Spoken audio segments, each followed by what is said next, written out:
नमस्कार, बहुत स्वागत है आप सभी का। मैं हूं आपके साथ भावना शर्मा। सबसे पहले तो गणेश उत्सव की आप सबको ढेरों शुभकामनाएं। 7 तारीख को इस बार गणेश उत्सव की शुरुआत हुई थी, 7 सितंबर से, गणेश चतुर्थी के दिन से। तो ये वीडियो थोड़ा सा तो पहले आना चाहिए था, लेकिन समहाउ शूट नहीं हो पाया।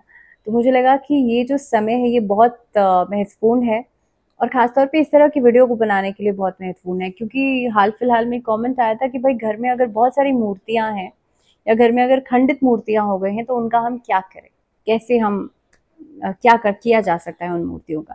तो मुझे लगा गणेशोत्सव का जो समय है ना, ये बहुत जरूरी है ये समझने के लिए कि भगवान गणेश को आप कैसे प्रसन्न कर सकते हैं। जो विघ्नहर्ता हैं उन्हें आप कैसे प्रसन्न करें। गणेश उत्सव के दौरान किस तरह की मूर्तियां घर में ला करके स्थापित की जानी चाहिए, भगवान गणेश की कौन सी मूर्तियां नहीं रखनी चाहिए, और कौन से ग्रह की मजबूती के लिए भगवान गणेश को इस दौरान आप कैसे प्रसन्न करें। तो ये सभी डिटेल्ड इंफॉर्मेशन के साथ हम बात करेंगे इस वीडियो में। लेकिन सबसे पहले आप लोगों में से बहुत लोग ऐसे होंगे जो भगवान गणेश को अपने घर में विराजमान कर चुके होंगे गणेश चतुर्थी के दिन। तो मैं आशा कर रही हूँ कि आपको ये बात पता होगी कि घर में जो उत्तर पूर्व की दिशा होती है, जो ईशान कोण होता है या नॉर्थ ईस्ट डायरेक्शन होती है, वास्तु के अनुसार ये दिशा बिल्कुल सही होती है घर में किसी भी देवी देवताओं की मूर्तियों को स्थापित करने के लिए। तो उत्तर पूर्व की दिशा में लाल आसन बिछा करके आपको भगवान गणेश की जो प्रतिमा है उनको स्थापित करना है। अब आप में से कई लोग ऐसे भी होंगे जो कई बार 3 दिन के लिए, 5 दिन के लिए, 7 दिन के लिए भगवान गणेश को घर में लाते हैं, स्थापित करते हैं। तो अगर आप नहीं लेकर के आ पाए हैं अभी तक, तो आप आगे भी कर सकते हैं। गणेश उत्सव के 10 दिन जो होते हैं वो 10 दिन बहुत महत्वपूर्ण होते हैं। तो इस तरह से आपको भगवान गणेश को घर में विराजमान करना है। अब सबसे पहले हम रंगों की बात कर लेते हैं। तो देखिए, शुभता के रंग मुख्यतः 3 माने जाते हैं, लाल, पीला और हरा। अब अगर आपके घर में आपको ऐसा लगता है कि भाई घर में बहुत ज्यादा समृद्धि नहीं है, या पैसा आता तो है लेकिन खर्च हो जाता है, घर में अनस्टेबिलिटी बहुत ज्यादा है, तो आपको कोशिश करनी चाहिए। हरा रंग जो होता है वो कहीं ना कहीं पे प्रॉस्पेरिटी को शो करता है। कहते हैं ना हरियाली है, तो हरा रंग जो होता है वो प्रॉस्पेरिटी को शो करता है। हरे और लाल रंग की मूर्ति आप घर में गणेश जी की ला करके स्थापित कर सकते हैं। दूसरी बात, अगर किसी का बुध कमजोर है, जो मर्करी है आपका वो वीक है कुंडली में, तब भी आप गणेश जी की प्रतिमा हरे रंग की ला करके घर में स्थापित कर सकते हैं।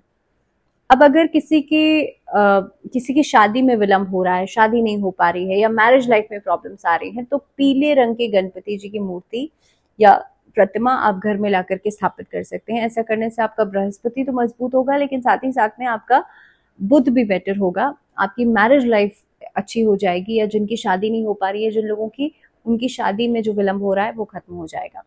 तो ये आप गणेश उत्सव के दौरान ये एक छोटी सी रेमेडी है जो आप कर सकते हैं। अब हमने बात करी थी यहाँ पे बुध की। तो देखिए, कई बार ऐसा होता है कि लोगों को पता ही नहीं होता, कि उनकी डिटेल्स नहीं पता होती, बर्थ डिटेल्स नहीं पता आपको, तो आपको कैसे पता चलेगा कि आपका बुध कमजोर है या नहीं है। कई बार आपने देखा होगा बच्चे स्टैमर करते हैं, हकलाते हैं बहुत ज्यादा, या कई लोगों को स्पीच की प्रॉब्लम होती है, अच्छे से बोल नहीं पाते, स्पीच क्लियर नहीं होती, या कई लोगों को बहुत अब्यूज करने की आदत होती है, वाणी बहुत अच्छी नहीं होती, वाणी दोष होता है, या बहुत कड़वी भाषा बोलते हैं। ऐसे लोगों का अक्सर बुध जो है वो खराब आपको मिलेगा। या कई बार स्किन प्रॉब्लम्स बार बार आती हैं, या स्किन इश्यूज बार बार होते हैं, बहुत रेगुलरली ये चलते रहते हैं। मैं ये बात नहीं कर रही हूँ कि कभी कभार हो जाने वाली चीज, लेकिन हाँ, कई बार लोगों को आपने देखा होगा कि बार बार स्किन प्रॉब्लम्स जो है वो होती हैं। तो ऐसे लोगों का भी बुध जो होता है वो पीड़ित होता है, बुध कमजोर होता है। कई बार बच्चों में लर्निंग एबिलिटीज बहुत अच्छी नहीं होती, बच्चों को याद नहीं होता, या कुछ चीजें ऐसी होती हैं जो खासतौर पे उतना लर्न नहीं कर पाते। ऐसे लोगों का भी बुध कमजोर होता है। ऐसी स्थिति में आप इस गणेश उत्सव के दौरान एक पान का पत्ता लीजिए, उस पर गणपति जी बनाइए रोली से। उसके बाद आप घर के उत्तर पूर्व की दिशा में या वॉल पर आप वो जो पान का पत्ता है वो लगा सकते हैं, और पूरे 10 दिनों तक आप गणेश जी की पूजा कीजिए। या फिर आप गणपति जी की मूर्ति या प्रतिमा अगर घर में लाके विराजमान कर चुके हैं, तो आप उनको पान का पत्ता अर्पित करें इस गणेश उत्सव के दौरान। आप उन्हें हरी इलायची अर्पित करें, आप उन्हें दूब घास अर्पित करें, और साथ ही में गणेश चालीसा का पाठ करें। ऐसा करने से भी आपका जो बुध है वो मजबूत होगा और ये सभी जो प्रॉब्लम्स हैं वो धीरे धीरे करके खत्म हो जाएंगी, धीरे धीरे करके सेटल डाउन हो जाएंगी। लेकिन 10 दिन के ऐसा नहीं है 10 दिन बाद आपको पूजा करना छोड़ देना है, 10 दिन बाद भी आपको ये रेमेडीज जो है वो कंटिन्यू रखनी है। अब ये हमने बात करी है रंगों की या ग्रहों की। अब बात करते हैं कि किस तरह की मूर्तियां आपने मार्केट में कई तरह की मूर्तियां देखी होंगी। कोशिश करनी चाहिए अगर आप घर में विराजमान कर रहे हैं तो बाईं ओर जिनकी गणेश जी की सूंड होती है उस तरह की मूर्ति आपको घर में विराजमान करनी चाहिए। कई बार अधूरी मूर्तियां होती हैं, मूर्ति के साथ मूषक नहीं होगा या जो भोग का प्रसाद होता है चाहे उसमें लड्डू हो, मोदक हो या कोई भी प्रसाद हो सकता है, वो प्रसाद ही नहीं होगा। ऐसी मूर्तियां अधूरी मानी जाती हैं। तो अगर आप घर में गणेश जी को विराजमान कर रहे हैं, उनके साथ मूषक जो उनका वाहन है, सवारी है, वो जरूर होनी चाहिए। उनके साथ भोग या प्रसाद जो है वो जरूर होना चाहिए। उसमें लड्डू या मोदक वो जरूर होने चाहिए। तो मेक वेरी श्योर कि अगर आप घर में मूर्ति ला रहे हैं तो इन छोटी छोटी बातों का आप लोग ध्यान रखें, क्योंकि हर एक चीज जो होती है वो बहुत स्पेसिफिक होती है, हर एक चीज का एक मतलब होता है, कारण होता है। तो इसीलिए गणेश जी की पूरी प्रतिमा आप लाइए, स्थापित कीजिए। दूसरी बात हम यहाँ बात कर रहे थे कि बाईं ओर जिन गणेश जी की सूंड है उनको आप घर में लाइए, उनको आप घर में विराजमान कीजिए। बाईं ओर सूंड वाले गणेश जी जो होते हैं वो सुख समृद्धि का प्रतीक माने जाते हैं। दूसरी बात, कई बार सिटिंग या स्टैंडिंग गणेशा भी आपने देखे होंगे। अगर आप घर में मंदिर में स्थापित कर रहे हैं तो सिटिंग पोस्चर में बैठे हुए गणेश जी जो हैं वो सही माने जाते हैं, वो शुभता लेकर के आते हैं, वो स्टेबिलिटी लेकर के आते हैं आपके घर में। कई बार ऑफिस में क्या घर में भी लोग करते हैं कि शो पीस की तरह से। पहली बात तो ये, मैं इस चीज के बिल्कुल फेवर में नहीं हूँ। कई बार लोग जैसे शोपीस की तरह किसी भी देवी देवता की मूर्ति नहीं इस्तेमाल की जानी चाहिए या नहीं लगाई जानी चाहिए घर में भी। कई बार ड्राइंग रूम्स में भी लोग लगा लेते हैं, विच इज नॉट गुड। तो एज अ शोपीस आप किसी भी देवी देवता की मूर्ति नहीं लगाएं। एक बार मैं इसलिए ऐसा बोल रही हूँ क्योंकि I have seen this in someone's office. किसी के ऑफिस में मैंने देखा ऐसे लेटे हुए बहुत रिलैक्सिंग पोजिशन में गणेशा की मूर्ति थी, जो कि ऑफिस में बिल्कुल नहीं लगानी चाहिए। मैं शोपीस की बात तो एक अलग बात कर रही थी, लेकिन वैसे भी अगर आप गणेश जी की मूर्ति या प्रतिमा को ऑफिस में स्थापित कर रहे हैं तो आप लेटे हुए रिलैक्सिंग पोजीशन में ऐसे गणेश जी की मूर्ति को नहीं लगाएंगे। कोशिश करनी चाहिए आपको ऑफिस में बैठे हुए गणेश जी आप लगा सकते हैं। बैठे हुए गणेश जी जब आप लगाते हैं तो आपका पैसा आता भी है, रुकता भी है और खासतौर पे रनिंग फ्लो में भी रहता है। दूसरी बात, अगर आप घर में, जैसे मैंने कहा कि लेटे हुए बहुत रिलैक्सिंग पोजीशन में जो गणेशा हैं वो आप घर में स्थापित कर सकते हैं, लेकिन घर के मंदिर में स्थापित करेंगे। कई बार आपने डांसिंग गणेशास देखे होंगे। डांसिंग गणेशा ऐसी जगह लगाने चाहिए जहाँ पे जिन लोगों का म्यूजिक का काम हो, आप म्यूजिक इंडस्ट्री से जुड़े हुए हैं या आप कोरियोग्राफी से जुड़े हुए हैं, डांसिंग से जुड़े हुए हैं, आर्ट से, कला से जुड़े हुए हैं, तब आप डांसिंग गणेशा जो है वो अपने घर में स्थापित कर सकते हैं, घर के उत्तर पूर्व की दिशा में ही। और उनको ऐसा नहीं है कि आप उनकी पूजा नहीं करेंगे, आप उनकी पूजा करेंगे, आप पूरी तरह से प्राण प्रतिष्ठा करेंगे उनकी। दूसरी बात, जब जो लोग कला से जुड़े हुए होते हैं या कहीं ना कहीं पे ऐसी फील्ड से जुड़े हुए हैं, तब आप भगवान गणेश की पूजा कर रहे हैं। आप ये बात जानते होंगे कि भगवान गणेश यानी कि बुद्धि के देवता हैं। इनकी पूजा करने से आपके अंदर वैभव आता है, आपकी लर्निंग एबिलिटीज फास्ट होती हैं। तो अगर आप ऐसा करते हैं तो आप वैभवशाली बनते हैं। तो इसीलिए डांसिंग फॉर्म में गणेशा एक बहुत बहुत प्यारी सी, बहुत ब्यूटीफुल सी उनकी प्रतिमा होती है, वो आप अपने घर के उत्तर पूर्व की दिशा में जरूर स्थापित करें अगर आप भी इन फील्ड से जुड़े हुए हैं। तो हमने यहाँ पे जो पोस्चर्स हैं उनकी बात भी कर ली, लेकिन जो सवाल था, जो कमेंट में सवाल आया था कि भाई अगर गणेश जी की या किसी भी देवी देवता की बहुत सारी मूर्तियां आ गई हैं, तो पहली बात तो अगर आपको किसी ने मूर्ति कोई गिफ्ट की है और आपके घर में ऑलरेडी है तो कोशिश करें आप किसी मंदिर में उस मूर्ति को दे दें, क्योंकि मंदिरों में क्या होता है, मंदिरों में प्राण प्रतिष्ठा पूरी तरह से की जाती है। इसीलिए आप तो किसी आप मंदिर में दे दीजिए।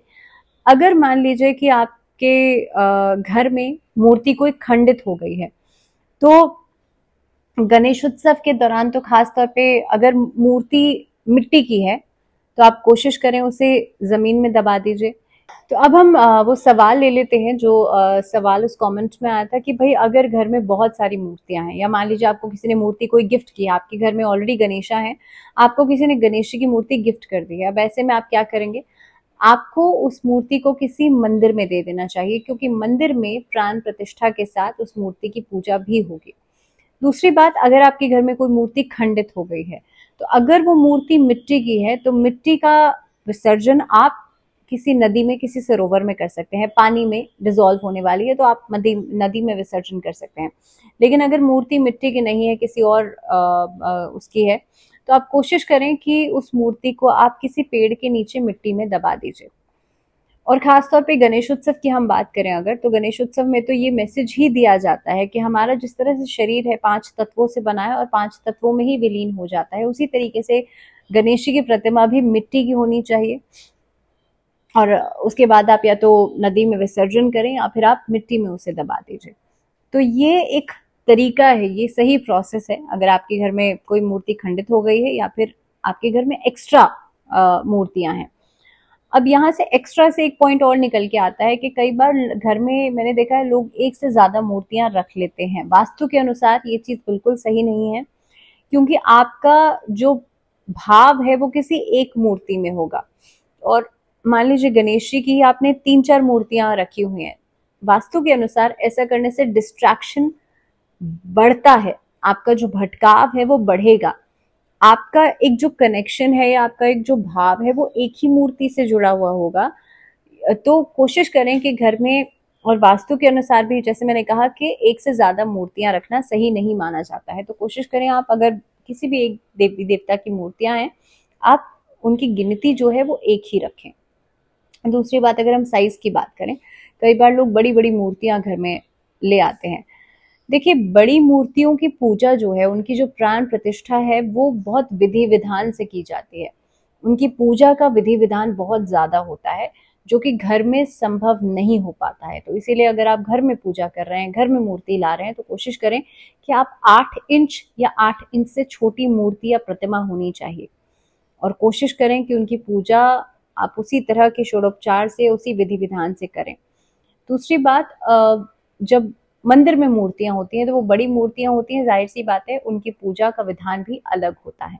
अब एक और छोटी सी रेमेडी, खासतौर पे बच्चों के लिए, जिन बच्चों का पढ़ाई में मन नहीं लगता है, आपको ऐसा लगता है कि भाई लर्निंग एबिलिटी उतनी अच्छी नहीं है, वो इस गणेश उत्सव के दौरान गणेश जी को एक कलम, एक पेन जरूर अर्पित करें, या फिर आप ऐसा शुक्ल पक्ष के बुधवार से शुरू करके 7 बुधवार तक कॉन्टिन्यूएशन में रखें, या फिर आप गणेश उत्सव के दौरान तो कर ही सकते हैं इस रेमेडी को।